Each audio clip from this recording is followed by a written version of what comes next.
billahi minash shaitanir rajeem. Bismillahir rahmanir rahim. This is Engineer Muhammad Iqbal Mirza from the village Riya Guraya in district Narowal.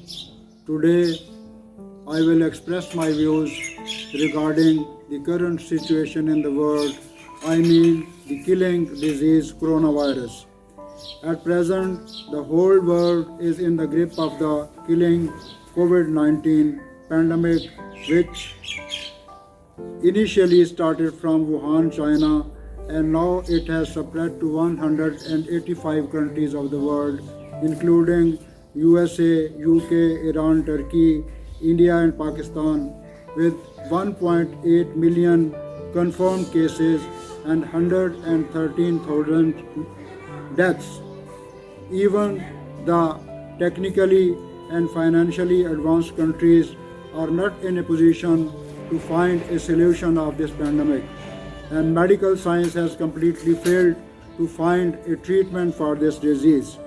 Although these countries are claiming that we are fighting a war against this disease, similarly the Muslim countries are also saying that we should not fear this disease, rather we should fight a war against this killing disease.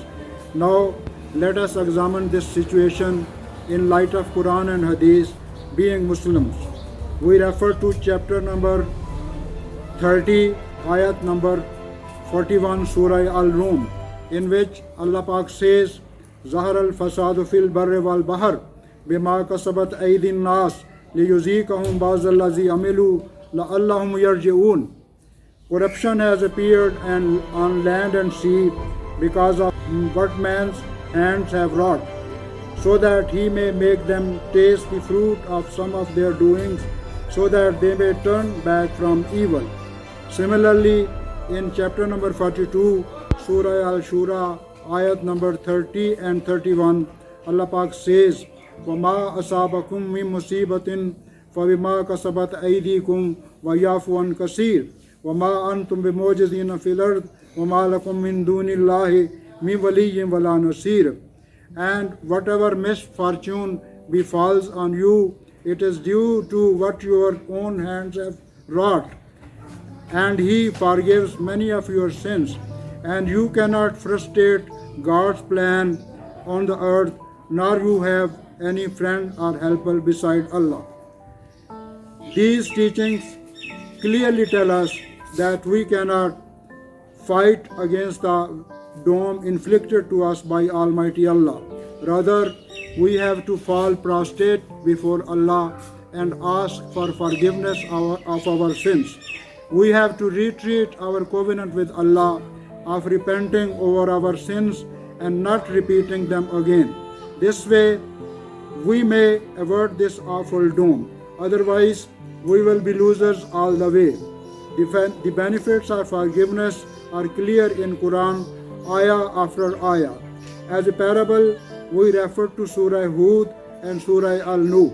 In Surah Hud, which is the 11th surah in Quran, ayah number 3, Allah Pak says, وَإِنِ اسْتَغْفِرُوا رَبَّكُمْ ثُمَّ تُوبُوا إِلَيْهِ يُمَتِّعْكُم مَتَاعًا حَسَنًا إِلَىٰ أَجَلٍ مُّسَمًّى وَيُؤْتِ كُلَّ ذِي فَضْلٍ فَضْلًا وَإِن تَوَلَّوْا فَإِنِّي أَخَافُ عَلَيْكُمْ عَذَابَ يَوْمٍ كَبِيرٍ. And seek the forgiveness of your Lord and turn to Him in repentance, that He may grant you good enjoyment for a term appointed, and bestow His abounding grace to every owner of the grace. But if you turn away, then I fear you the torment of a great day, that is the day of resurrection.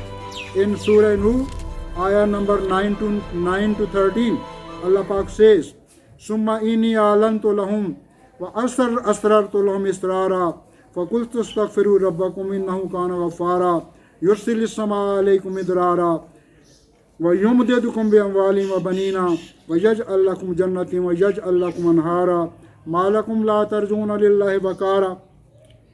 Then I preached to them in public and also spoke to them in private. And I said, seek forgiveness of your Lord, for He is the great forgiver. He will send down rain for you in abundance, and He will strengthen you with wealth and children, and He will give you gardens, and He will give you rivers. What is the matter with you that you expect not wisdom and steadiness from Allah? Thank you very much for watching.